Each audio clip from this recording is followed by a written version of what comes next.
The Lonely President.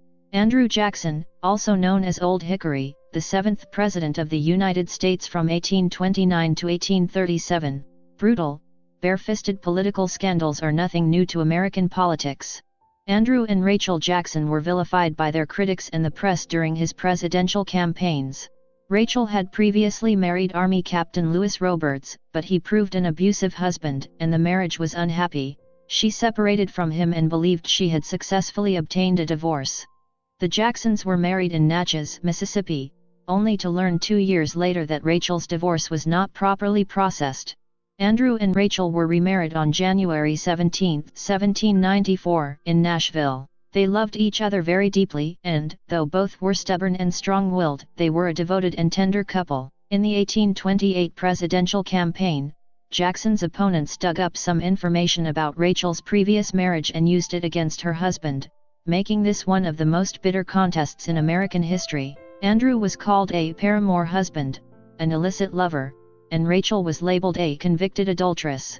Out of his deep devotion to his wife, Jackson lashed back in anger. Rachel meanwhile suffered inwardly and withdrew to their home, the Hermitage, outside Nashville. Being a devout Christian, she turned to her Bible for comfort. Jackson won the election and rejoined Rachel at the Hermitage to prepare for their move to Washington. But it wasn't to be. On December 22, 1828, on the eve of their much-heralded departure for the nation's capital, Rachel wasn't feeling well.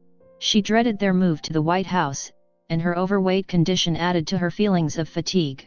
As her maid Hannah helped her to a chair by the fire, Rachel remarked, "I would rather be a doorkeeper in the house of God than to live in that place." 20 minutes later, she cried, "I am fainting," and collapsed in Hannah's arms. The servant's screams brought Andrew bursting into the room, followed by doctors and friends. Rachel was lifted onto bed as the doctors listened for her heartbeat. There was none. Andrew was so ravaged in grief that friends feared he, too, might succumb. But a few days later, having buried his beloved, the grim but determined president-elect left alone for that place at 1600 Pennsylvania Avenue, arriving there lonelier than any of its occupants before or since. Andrew Jackson himself didn't become a Christian until near the end of his life. For years he had heard the gospel message from some of America's strongest preachers, including Peter Cartwright. But Jackson told friends that he didn't want to convert to Christianity while still engaged in politics for fear some would think he was doing it to win votes or curry favor. In July 1838, after his political career was over, Old Hickory rode across the field to the Tulip Grove Presbyterian Church, which he had helped build years before for Rachel, and there he made a formal profession of faith in Jesus Christ. He explained that the hardest thing about becoming a Christian was forgiving his enemies. Yet he said he could and would forgive his enemies. As you can see, Andrew Jackson became a true believer in the teachings of Jesus.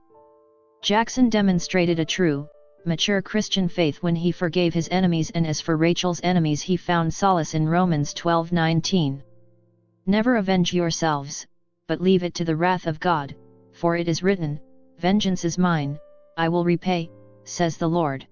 There is no love without forgiveness, and there is no forgiveness without love. Bryant H. McGill.